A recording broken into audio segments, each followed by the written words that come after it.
Muito bom dia, sejam bem-vindos a mais estes momentos onde vamos falar sobre a Palavra de Deus. Pedimos desculpa pelos problemas técnicos que estamos a ter com o início da emissão, não começámos da melhor forma, mas vamos começar a falar um bocado sobre a Palavra de Deus. Comigo tenho o Israel, obrigado por ter vindo, Israel. Um prazer.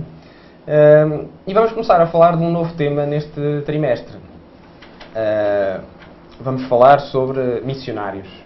É interessante que vem-nos um bocado no seguimento do trimestre passado, em que falámos sobre a vida de Jesus, não é? Sim. Portanto, o exemplo de Jesus, e também na missão que Jesus deixou para os que Ele deixou nesta terra, não é? Para todos nós. Exatamente. Portanto, o objetivo que nós teríamos de espalhar a sua mensagem.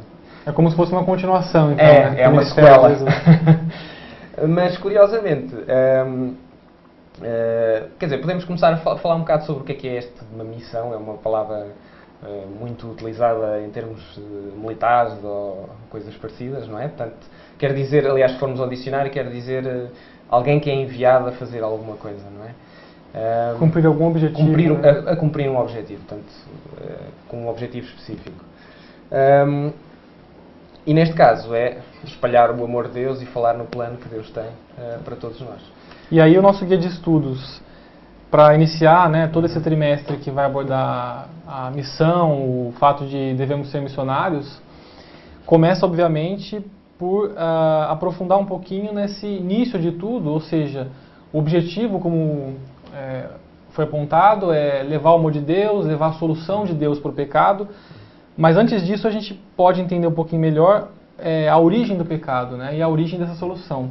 Então o Guia de Estudos dessa semana abordou esses dois aspectos fundamentais para que a gente compreenda, primeiro, o porquê de haver uma solução para alguma coisa, né? Muitas vezes é importante a gente aprofundar essa questão de como surgiu o pecado, entender melhor isso. E também qual é a solução que Deus teve para isso. Né? Exatamente. Vamos falar também do primeiro missionário da história. Exatamente. Que foi o próprio Deus, mas já lá vamos chegar, não é? Mas, exatamente, como tu estavas a dizer, vamos começar pelo início, basicamente, não é? Porque é que nós estamos no estado em que estamos? Porque é que nós precisamos de ser missionários, digamos assim, não é? Que foi uma profissão, uma ocupação que não era o plano original de Deus, não é? E nós vamos falar um bocado sobre isso, não é? Portanto, vamos falar da maneira como Deus criou o mundo, não é? E se nós vamos começar pelo início, portanto, Deus criou o mundo, não é? Criou todas as criaturas, criou o homem. Mas o homem era um bocado diferente de todas as criaturas, não é? E vamos chegar a uma conclusão muito interessante, que o homem tinha uma característica, se calhar uma principal, que as outras criaturas não tinham, que seria a liberdade de escolha, não é? Isso, e eu gosto muito de encarar a criação de Deus, né, com algumas reflexões. Por que Deus criou o homem dessa forma especial, toda a criação ali de forma também a que o homem a contemplasse, cuidasse da criação? Eu imagino que Deus teve essa ideia, digamos assim, né, de criar, fazer um novo mundo. A gente acredita inclusive que há outros mundos criados também. Mas esse impulso criativo de Deus, né, qual o objetivo? Eu imagino que Deus tem um forte desejo de compartilhar.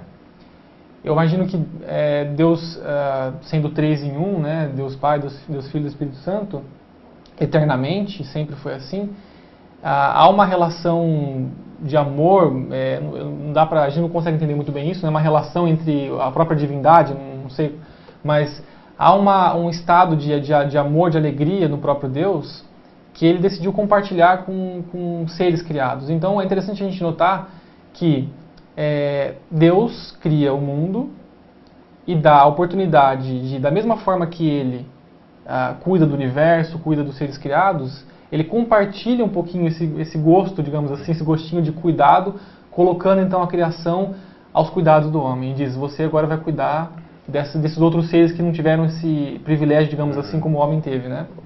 Um segundo aspecto que eu vejo Deus querendo compartilhar o que ele é com o ser humano é o momento em que ele diz, agora vocês vão multiplicar-se, né?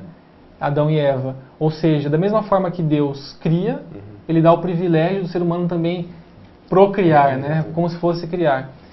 E são várias as comparações que a gente vê para mostrar que Deus quer compartilhar o seu amor com o ser humano. É muito interessante isso que acabas de dizer e leva-nos, se calhar, àquela frase que nós dizemos muitas vezes, se calhar muitas delas sem pensarmos naquilo que estamos a dizer, que é Deus é amor.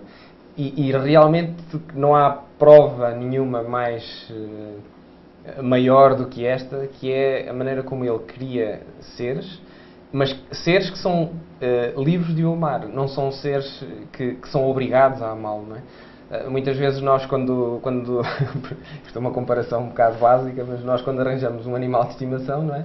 Portanto, nós temos o animal connosco, ele está preso, não é? Ele até pode desenvolver uma relação connosco, mas somos nós que o prendemos e ele está connosco, pelo menos numa fase inicial, porque somos nós que estamos a ficar com ele, não é? A prendê-lo. Não, Deus não fez isso, Deus criou, somos seres livres, o objetivo dele era criar relações com todos nós, não é? Ter essa tal relação de amor, mas é uma relação livre. Portanto, nós tínhamos sempre e sempre tivemos a liberdade, aliás, como todos os seres criados, como os anjos tiveram, tanto é que alguns se revoltaram, não é? Seguiram a Satanás, que sempre tiveram a hipótese de não o amar. E Deus dá-me a ideia que gosta de se relacionar com pessoas, gosta de amar e ser amado.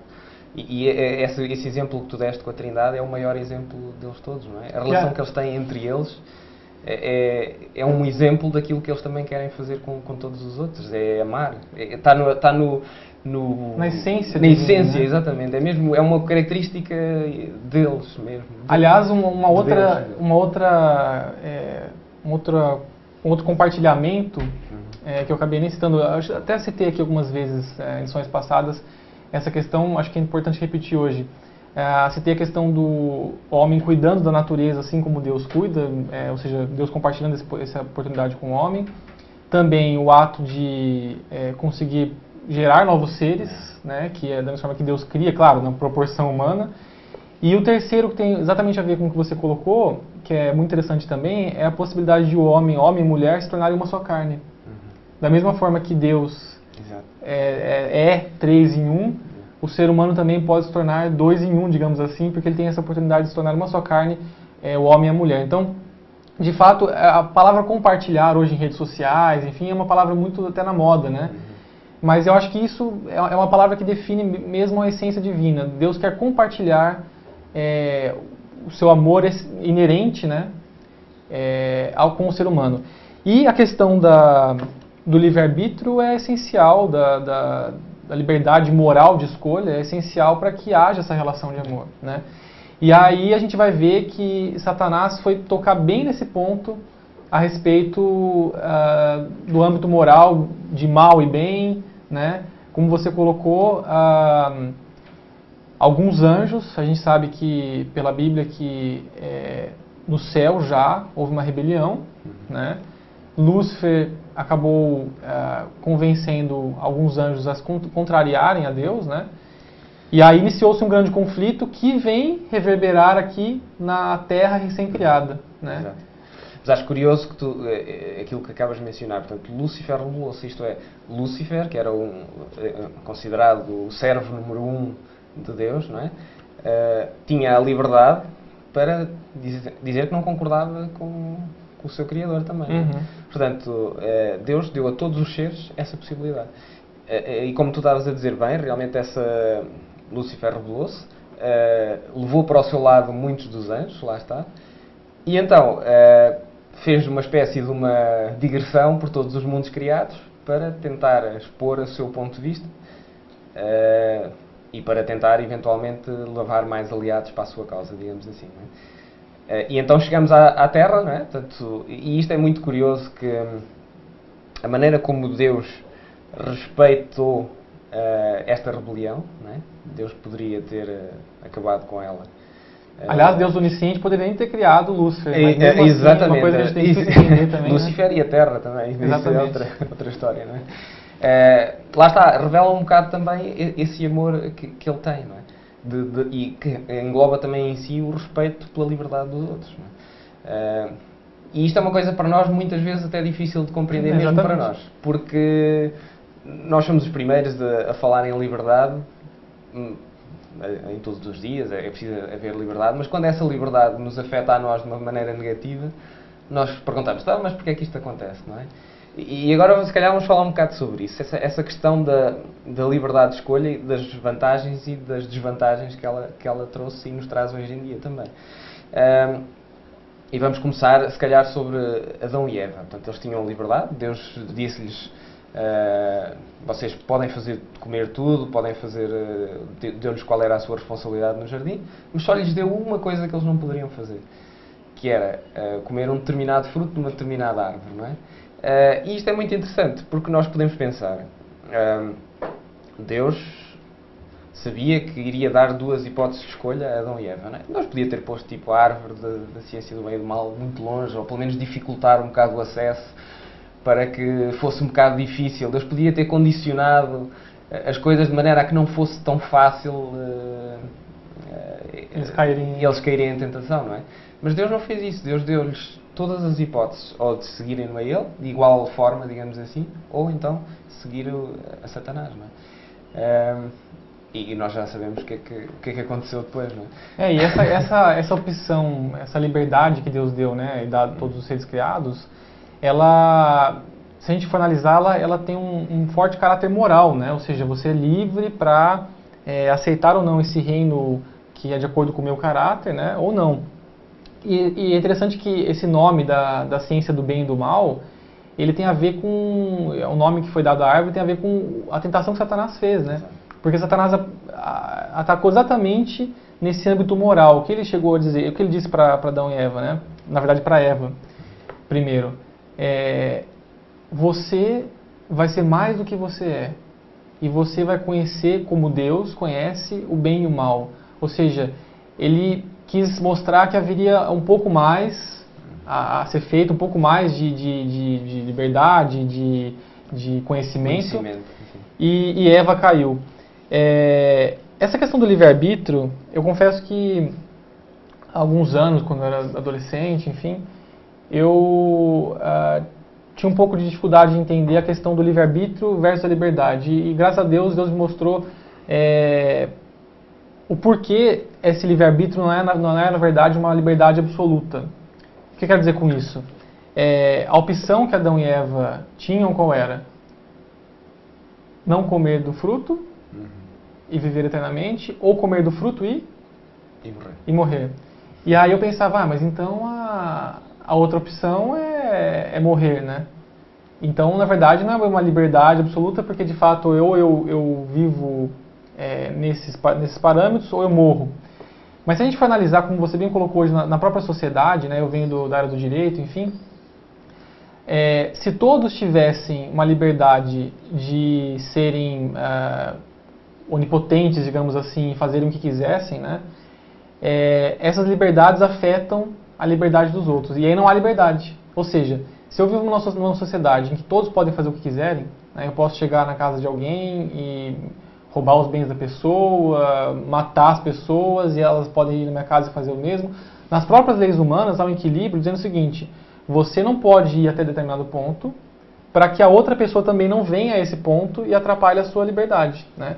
Então, para que haja felicidade, alegria, uma vida tranquila, isso falando na própria situação hoje, que já é de pecado, enfim, né? Mas para que haja essa liberdade, é preciso que haja limites, né? E graças a Deus, o limite que há aqui é que o único ser que é absoluto em termos de doação de vida, por isso que a gente se afastar dele a gente morre, né? É Deus. E graças a Deus que é assim, por quê? Porque Deus é bom, né? Imagina se o inimigo, Lúcifer, né, de repente fosse também um Deus com esse mesmo potencial absoluto. Isso interferiria do outro lado e nós teríamos eternamente esse fadados não nos daria essa tal liberdade que Deus nos dá. Exatamente. A questão é mesmo essa. Então é bom que o único ser universal, e essa é a realidade, o único ser que é absolutamente onipresente, onipotente, onisciente, que é o doador da vida, que bom que ele é bom. né? Eu inclusive, acho muito interessante a oração de um irmão africano nosso aqui da igreja, que começa sempre a oração dizendo o seguinte: obrigado, Senhor, porque Tu és bom. E às vezes a gente acha, às vezes, uma expressão assim que claro, Deus é bom, mas Deus é eternamente bom e é assim. E quem sou eu para falar, né, de forma diferente, mas imagina se não fosse, né? Porque simplesmente é. E que bom que é bom, né? E que bom que há esse limite em que só Deus é absoluto e só Deus pode estabelecer essa doação de vida para que os outros seres humanos e os outros seres não levem esse mal adiante, né? Então, voltando aqui à questão do livre-arbítrio, a escolha era essa: ou você escolhe continuar ao lado desse Deus, ou você escolhe contrariá-lo, né? E aí a consequência é a morte. Eva, infelizmente, enganada por Satanás, escolheu comer o fruto, né? Exatamente, e é curioso, isso que acabaste de dizer, uma coisa que aconteceu foi, a partir do momento em que Adão e Eva comeram o fruto, eles deixaram de ter essa liberdade. Isto é, eles deixaram de ter a possibilidade de voltar para Deus. Não é? Portanto, eles no início, antes de o comerem, tinham sempre a possibilidade ou estar com Deus, ou pecar e estar com Satanás. A partir do momento em que comeram, naturalmente perderam a possibilidade de estar com Deus, porque se afastaram dele. Não é? Perderam esse direito, digamos assim. Até o plano que Deus arranjou, que permitiu, com a morte de Jesus, voltarmos a ter essa liberdade de podermos escolher as duas. E era, digamos assim, um plano secreto, entre aspas. Exatamente. Porque Satanás achou, com essa queda de Adão e Eva, que ele tinha vencido, né? Pronto, mais alguém para o meu lado aqui para eu começar um reino que contraria o reino de Deus, digamos assim. Exato.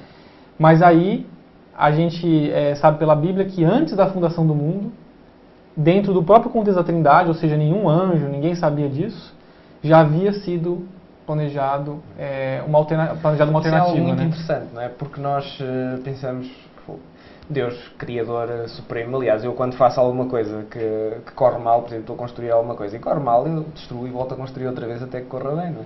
Mas Deus não fez isso. E Deus não fez isso precisamente por causa dessa característica que Ele tem, que nós falámos no início, esta questão do amor. Não é? Ele sabia que nem todas as pessoas iriam seguir aquilo que... iriam seguir a Satanás, não é? Todas as pessoas que iriam aparecer depois de Adão e Eva, e Ele queria dar a oportunidade a todos os seus seres criados de poderem voltar para perto dele. E pessoas que nem existiam pessoas ainda, que ainda não né? existiam, mas Deus é coerente, né? É uma coerência interna no caráter dele que faz com que essas coisas inacreditáveis aconteçam, né?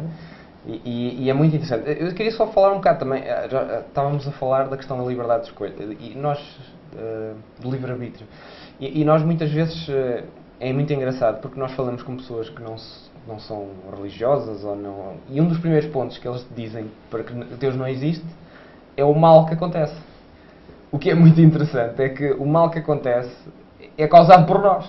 Não é? Se nós formos a ver, por exemplo, casos terríveis como uma pessoa que agarra numa arma e entra dentro de uma escola, ou como há pouco tempo dentro de uma igreja e mata montes de pessoas. As pessoas dizem, porque é que Deus permite isto? Deus permite porque deu a liberdade àquela pessoa de o fazer. Portanto, todos nós podemos fazer aquilo que quisermos. Não é?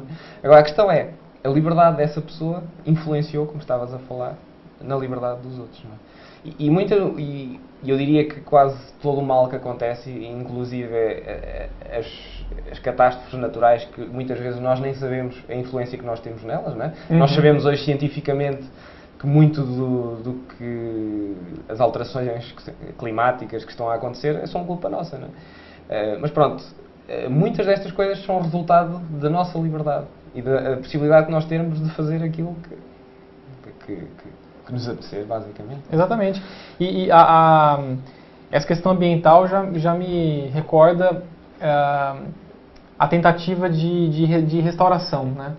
Porque hoje em dia a gente vê um movimento muito grande ambiental, ou seja, vamos salvar o planeta, vamos recuperar a nossa condição inicial, ou seja, de um planeta que possa nos suportar, enfim, que a gente possa viver aqui. E isso, na verdade, tudo bem, com relação ao ambiente, mas também com relação aos problemas sociais que a gente vive hoje. Então, há diversas teorias. Vamos agora, então, com determinada teoria econômica ou socioeconômica, acabar com esse sistema que deixa alguns ricos e outros pobres, vamos salvar o planeta, vamos... Peraí, será que o ser humano consegue se auto-salvar? Consegue sair do problema? Essas tentativas que acham que o ser humano consegue se auto-salvar, ou seja, tem livros até tem essa característica da autoajuda, né? Ou seja, se o ser humano acredita na autoajuda é porque ele não entendeu ainda o princípio de tudo. E por isso que é importante a gente ter feito essa introdução, o guia de estudo traz isso, né? Se o pecado, se essa alternativa, se essa opção humana, né, foi assim lá no início, não é o ser humano que, como você disse, ele não tinha, mas agora volta. Então, como que é essa volta, né? Foi o plano que a gente vai desenvolver agora, que Deus... falar sobre isso, então. Deus... E o plano é engraçado que Deus deu logo a Adão e Eva, isto é, como tu dizias, Deus já o tinha preparado para o caso para a eventualidade de acontecer aquilo que aconteceu, basicamente, não é? E então Deus tem este plano que implica a morte de parte dele, não é? Portanto, a morte de Jesus, para nos salvar, isto é, para a morte de Jesus pelos nossos pecados, isto é, substituindo por nós, pelos nossos pecados, não é? Isto é, Jesus não tendo pecado e assumindo os nossos pecados era basicamente o preço que nós teríamos que pagar. E a partir desse momento, aí sim, nós voltamos a ter a liberdade, como diz Paulo, de escolher. Agora temos a liberdade ou de confiar em Jesus e confiar no seu sacrifício, eliminando assim os nossos pecados, ou então manter como estamos nós, não é? E continuar a ter a vida terrestre normal. Exatamente. E isso, o sacrifício de Jesus é uma coisa tão maravilhosa que a gente vai passar a eternidade no céu tentando compreender, né? E foi de fato uma surpresa, porque Satanás se achando ali vitorioso, né? Regozijando até em ver Adão e Eva ali escondidos, e Deus apresenta então o plano da salvação mediante aquela metáfora que já desde o início é colocada do cordeiro. Deus então mata um cordeiro, e aquela pele do cordeiro é usada para cobrir Adão e Eva, ou seja, já um símbolo de que o sangue de Cristo como cordeiro ia... E aí a gente vê todo o Antigo Testamento, o povo de Israel, enfim, girando em torno dessa prefiguração do Cristo que viria, e aí o Novo Testamento mostra Jesus aqui na Terra. Ou seja, muitas pessoas veem uma divisão, né, entre o Antigo e o Novo Testamento, um Deus mau, um Deus diferente, um Deus muito severo no Velho Testamento, um novo Deus. Na verdade, tudo isso mostra uma sequência do mesmo Deus que apontava para esse ápice que era a vinda de Jesus aqui, né? E isso é muito curioso e leva-nos ao tema deste trimestre, que é a questão do missionário, não é? E a questão é muito interessante. Deus não mudou do Velho Testamento para o Novo. Deus usou táticas diferentes ao longo da história para levar a sua mensagem a todo o mundo. E isto é muito, muito interessante. Isto significa que Deus adaptou a sua estratégia de mostrar a sua mensagem ao longo dos tempos, não é? Consoante as necessidades do tempo atual. E é muito engraçado que começou com Adão e Eva, não é? Como estávamos muito bem a falar. E é muito interessante que Adão e Eva pecaram, e o que é que aconteceu? Eles pecaram, aperceberam-se daquilo que tinham feito e esconderam-se.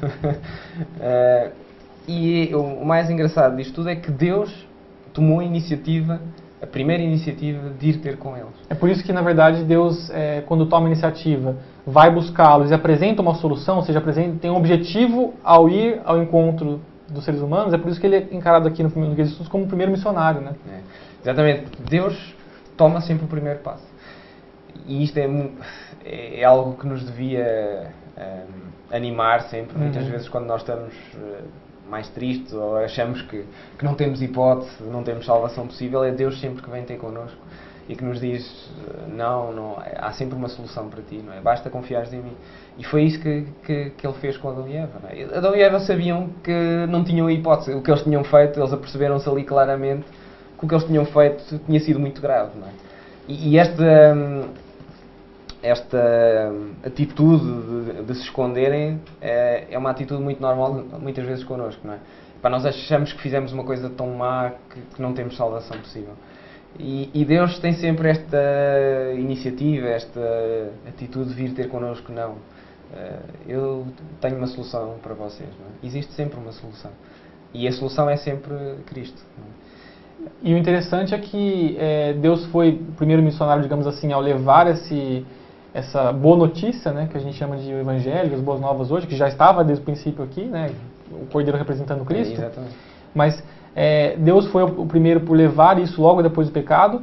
Mas na verdade, se a gente voltar àquela questão de que Deus havia planejado antes mesmo da fundação do mundo, como diz a Bíblia, né? Então, na verdade, isso é difícil entender porque Deus é onisciente, mas na verdade, então Deus foi missionário e foi redentor antes mesmo de ser criador. Exatamente. Porque antes mesmo de criar, ele já planejou a redenção, ou seja, Jesus, inclusive, se doou, né, nesse plano de Deus para vir e morrer por nós. Então, Deus é missionário e redentor antes mesmo de ser criador. Exatamente. E lá está, a primeira solução para Adão e Eva foi a pele do Cordeiro, isto é, Jesus. Não é? Deus não deu dúvidas, não deixou espaço, margem para dúvidas nenhumas. A única solução para o pecado era Jesus. E isso é o tema e o modo em que Deus usa ao longo da história para espalhar essa mensagem de que há solução para nós se confiarmos em Jesus. Não é? Se nós formos a ver o povo de Israel, a maneira como Deus, que pretendia usar originalmente o povo de Israel, ser um exemplo para todos os povos à volta, não é? Mais tarde, lá está, a partir do Novo Testamento, Deus muda de estratégia, passamos a ser toda a gente, todos os povos e Deus, aceitem.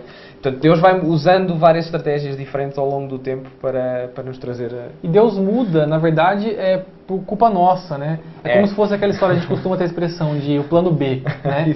A raça humana já esgotou o alfabeto, né? Está no plano Z e depois do Z, por quê? Porque o plano original de Deus, como você bem disse, era no início que a própria descendência de Adão se apegasse a essa promessa, se apegasse a essa esperança que era a prefiguração de Cristo, né? E quando Cristo viesse, então houvesse a resgatação, né? O resgate. Agora, inclusive é por esse motivo que Adão e Eva sempre esperavam que o filho deles já fosse o prometido, já fosse Jesus, né? Eles não sabiam como seria. Mas aí o que acontece?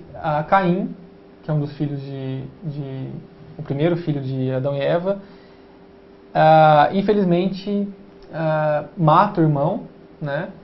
E inicia uma descendência que desobedece, que prefere seguir os caminhos de Satanás.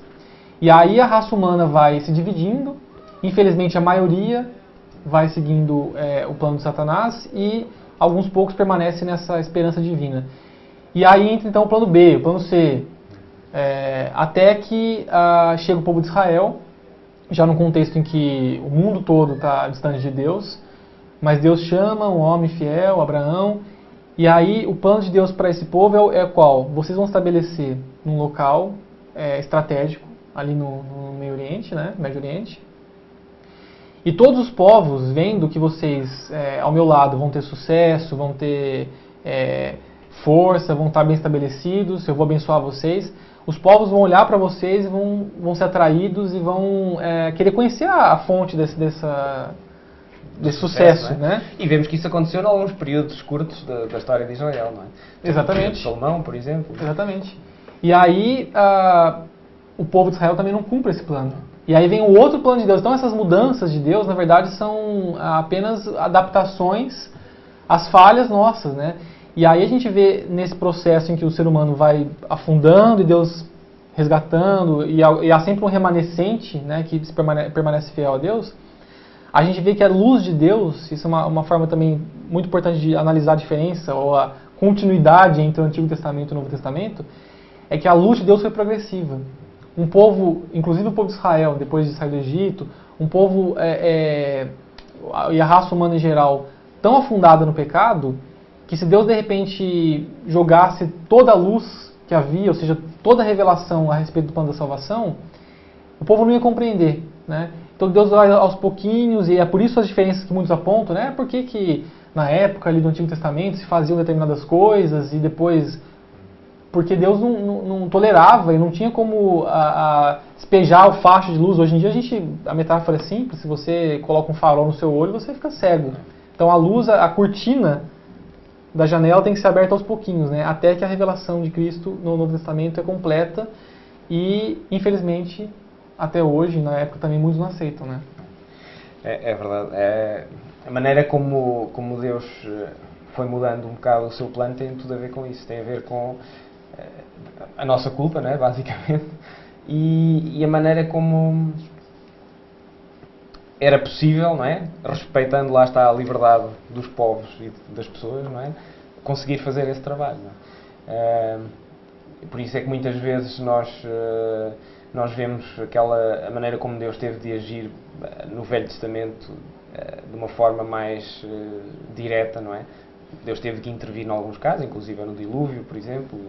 Porquê? Porque a liberdade de escolha dos que não eram os seus filhos estava a influenciar o povo dele, não é? Satanás estava querendo não dar mais oportunidade de escolha para todos. Basicamente, Satanás estava a eliminar a liberdade de escolha do povo de Deus, não é? Que era mais pequeno, que era mais fraco, não é? E Deus teve que intervir, não é? E Deus fez isso várias vezes, quando nós vemos muitas vezes ordens de Deus de destruir povos, e nós achamos que coisa terrível, que Deus era um Deus sanguinário. Não, Deus não era um Deus sanguinário. Deus apenas estava a fazer com que a liberdade de escolha desses povos não influenciasse a liberdade de escolha do seu povo, não é? Porque eram povos mais fortes, facilmente poderiam destruir o seu povo.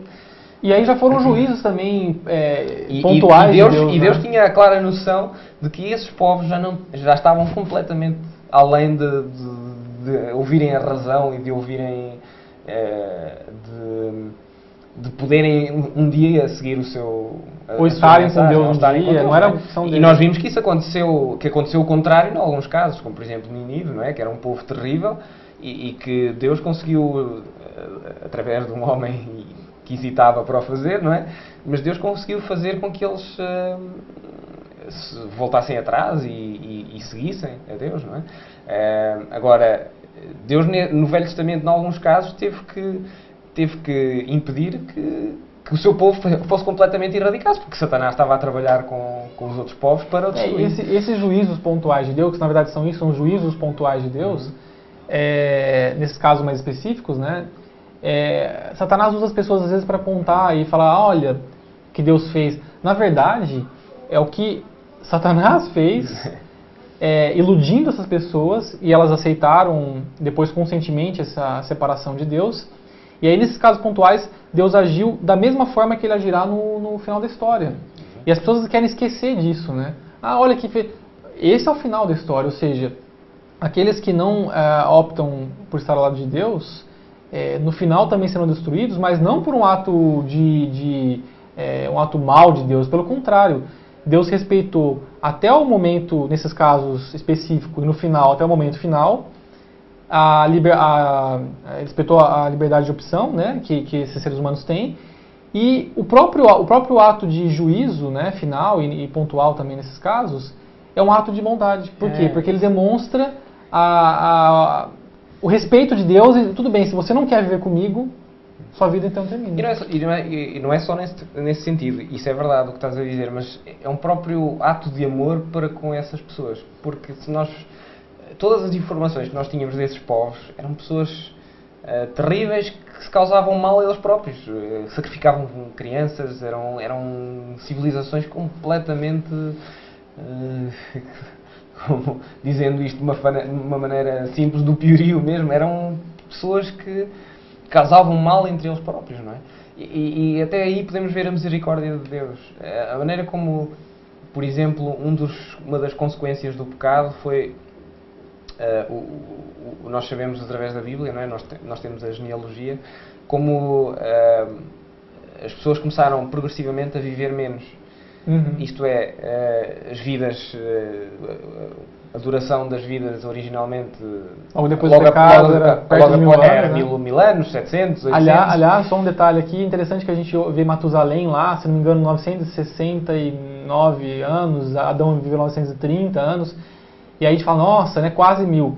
Considerando hoje que as mulheres vivem mais do que os homens, Sim, certamente várias antediluvianas ultrapassaram os 1000 anos e não foram relatadas na Bíblia, porque na verdade a Bíblia enfatizava a linhagem masculina, né? Provavelmente sim. Mas, enfim, não há informação da longevidade das mulheres, é verdade. Mas de fato foi diminuindo. Foi diminuindo também consequência do pecado e dos hábitos que foram degenerando, mas também um bocado de consequência do amor de Deus e o facto de nós não sofrermos por tanto tempo.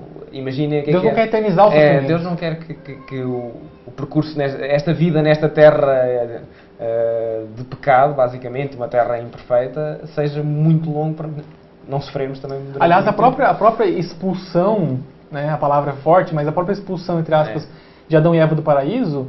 Exatamente, está relacionada diretamente. Exatamente, porque se eles vivessem ali eternamente ligados a Deus, é impossível estar ligado a Deus descumprindo ou contrariando o caráter divino, mas supondo que eles estivessem ligados à árvore da vida, na verdade é Deus, a fonte, mas enfim, imagina uma vida eterna de sofrimento.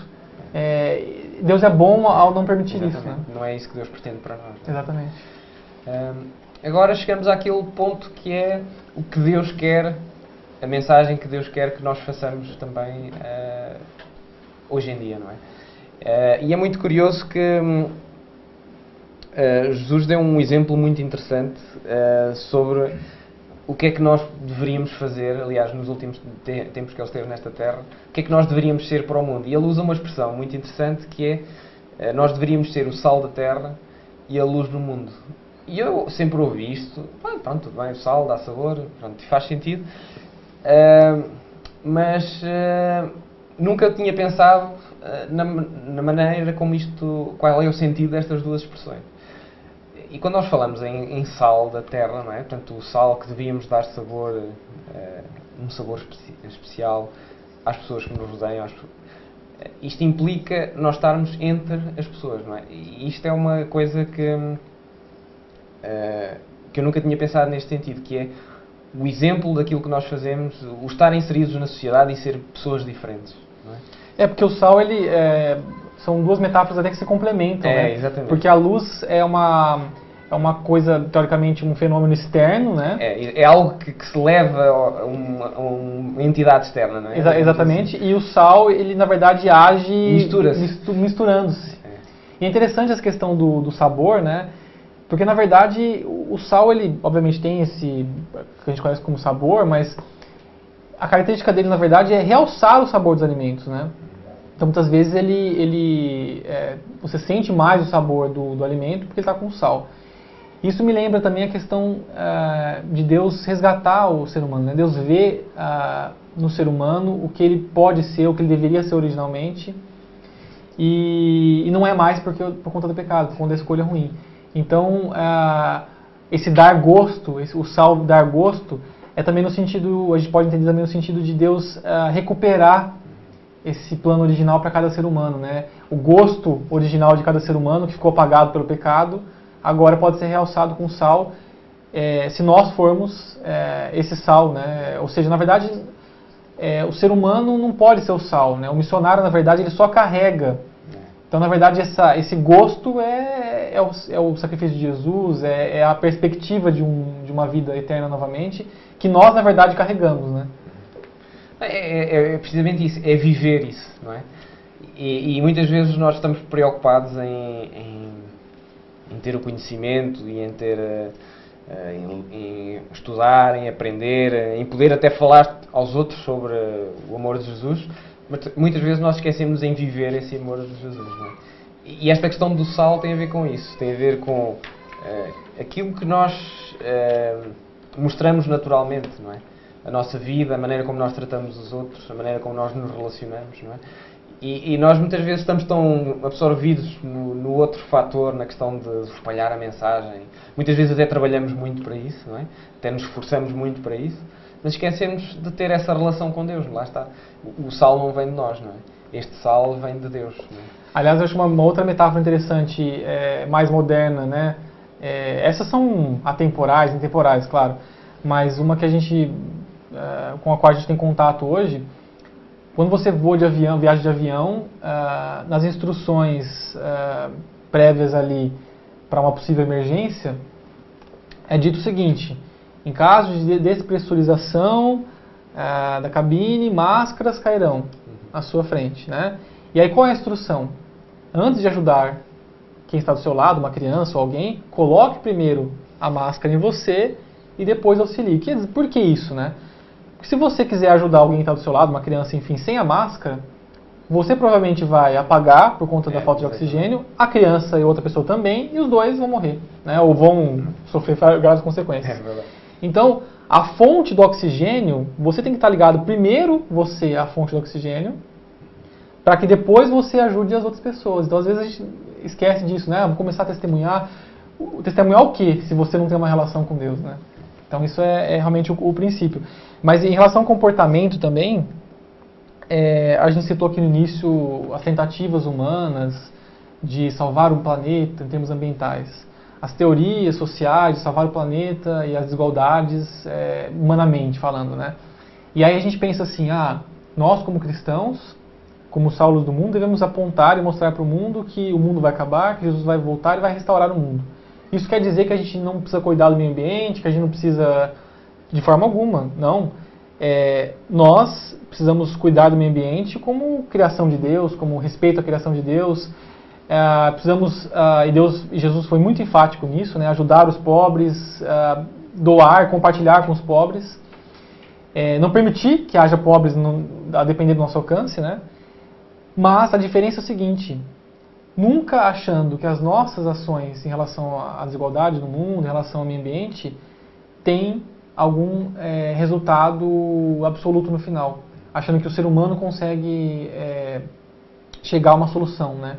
A gente faz isso e deve fazer isso como exemplo de respeito à criação de Deus, de amor ao próximo, mas aguardando uma restauração divina. Isso é muito importante porque hoje o mundo está se mobilizando, e isso a gente vai ver cada vez mais, inclusive pelas profecias, o mundo se mobilizando para solucionar os problemas, mas esquecendo que a solução é Cristo e de acordo com o que a gente vê na Bíblia, né?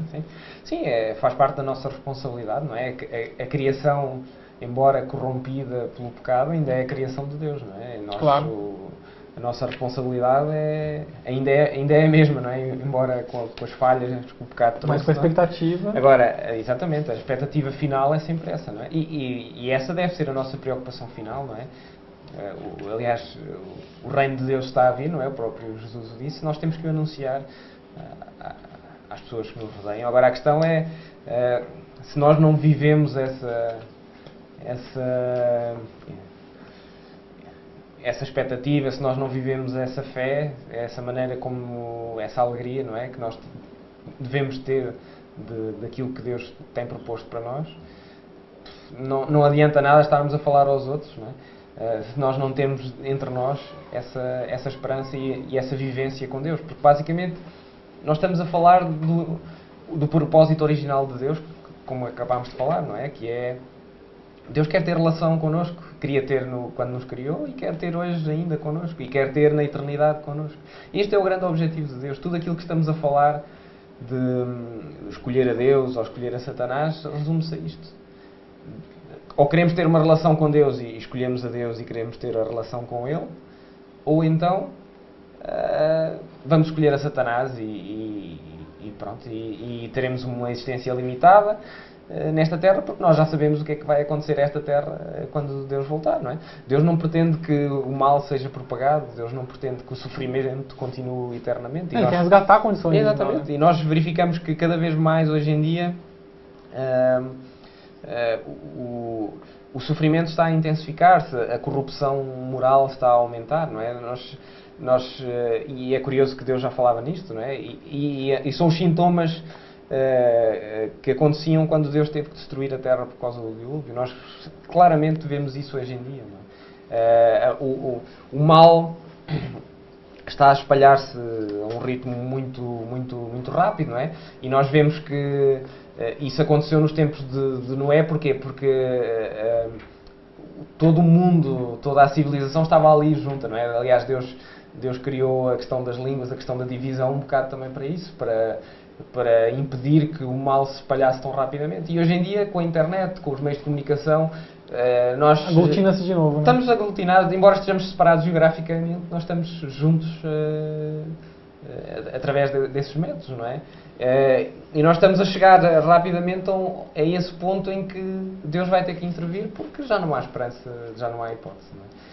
E é interessante, até resgatando aquela questão que a gente colocou no início, de Deus compartilhar o que Ele é, o que Ele faz com o ser humano, para que o ser humano também, guardadas as devidas proporções, também efetue um pouco do que Deus é, né? Pratique um pouco do que Deus é. A missão, ser missionário, Deus foi o primeiro missionário e o ser humano agora pode ser também um missionário, né? Levando essa mensagem. Mas o próprio ato de levar a mensagem também é uma dádiva de Deus. Por quê? Como a gente colocou, a gente precisa primeiro estar em contato com Deus para poder levar essa esperança para os outros. Mas depois também é uma complementação. O próprio ato de levar, de ensinar, também fortalece em nós essa esperança. É comprovado que, por exemplo, no âmbito do ensino, alguém que aprende determinado conceito, determinada matéria, e vai passar isso depois para alguém, os pais, por exemplo, os filhos, ao passar o conceito, que seja o que for, isso se fortalece e às vezes até se esclarece melhor em quem está passando, né? Os professores aprendem dando aula, os pais aprendem mais e compreendem mais o amor de Deus, por exemplo, ao ensinarem isso para os filhos. Da mesma forma, nós, como cristãos, vamos aprender mais do caráter de Deus, vamos nos aproximar mais de Deus ainda ao ensinar de Deus para outras pessoas. Então Deus foi até bondoso ao nos encarregar de sermos missionários. Por quê? Porque isso favorece a nossa comunhão com Deus também, né? Sim, de alguma forma Deus disse que se nós não falarmos, até as pedras falariam, não é? Portanto, Deus teria de certeza a solução. Os anjos, podia ser um milagre qualquer que espalhasse a sua mensagem a toda a gente, não é? Mas não, Deus encarregou-nos também um bocado também por esse motivo, não é?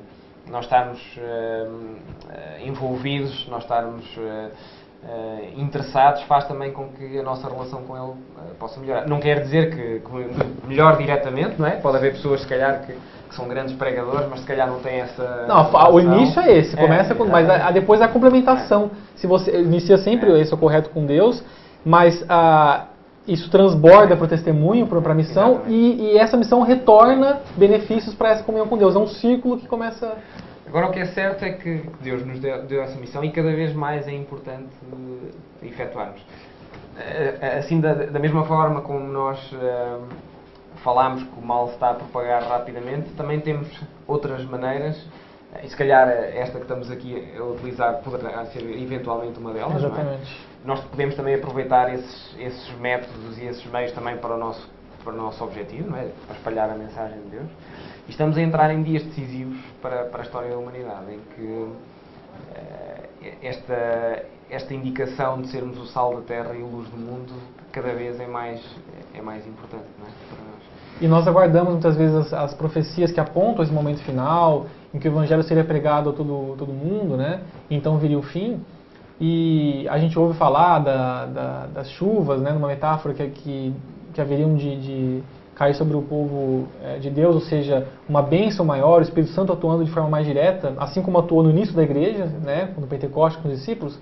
E às vezes essa questão do reavivamento, da chuva serôdia, faz com que a gente pense, ok, então eu vou guardar esse momento aí, né? Quando a coletividade da igreja estiver diferente. Na verdade, o reavivamento começa comigo. Na verdade, inclusive, a separação do joio e do trigo que haverá, né, dentro da própria igreja, já é um momento em que, de fato, aqueles que não tiveram uma aproximação, está lá o óleo das 10 virgens, né, que não tiveram esse contato com Deus agora, vão estar numa posição desfavorável, né, ou seja, vão estar longe de Deus.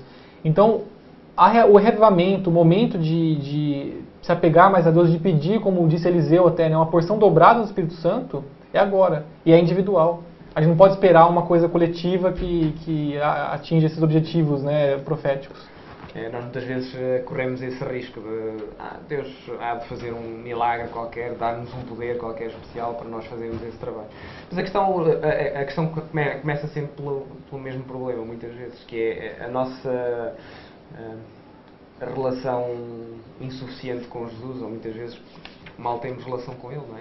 E isso, Deus deu-nos a solução, não é? É passar tempo com Ele, não é? Nós só conhecemos a Jesus, só estamos conscientes dessa tarefa que temos em frente se passarmos tempo com Ele, não é? Compreender, a gente já nem acabou abordando muito aqui, e o nosso dever, nosso privilégio seria refletir cada dia o máximo de tempo possível, porque a gente já vai poder fazer isso também pela eternidade com o próprio Jesus, mas refletir o que significou o sacrifício de Jesus por nós, né? A ideia de que todos os pecados dos seres humanos e a questão a morte eterna mesmo, né, que nós teríamos ao nos afastarmos de Deus, aquela tal não saída de Adão e Eva, que eles não tinham mais como voltar, essa realidade, porque é uma realidade, recaiu sobre Jesus. É difícil de entender isso, mas a realidade de afastamento de Deus eterna foi o que pesou sobre Jesus e foi o que acabou fazendo tanto ele sofrer. Exatamente. E entender isso cada vez mais é uma forma não há como, né, nos aproximarmos de Deus, amarmos a Deus e aí falarmos disso, né, para as pessoas. Essa consciencialização, esse percebermos desse tremendo amor, isso só acontece se nós buscarmos a Deus, não é? Dia a dia, a cada dia. Ele, na verdade, já nos busca. Ele já nos busca. É só ouvir a voz dele, na verdade. Não, e cada dia também o Espírito Santo nos chama e a gente que resiste. Na verdade, a gente só tem que responder. É dar tempo a Deus. Exatamente. A grande questão é mesmo essa, é dar tempo a Deus. E hoje em dia, cada vez mais, é esse o nosso problema. Que é, nós não damos espaço a Deus para nos consciencializar disso. Bem, Israel, parece que o nosso tempo acabou. Muito obrigado por ter estado aqui. Eu que agradeço. Comigo. Desejamos a todos um bom sábado e que possam continuar connosco durante o resto do programa. Bom sábado.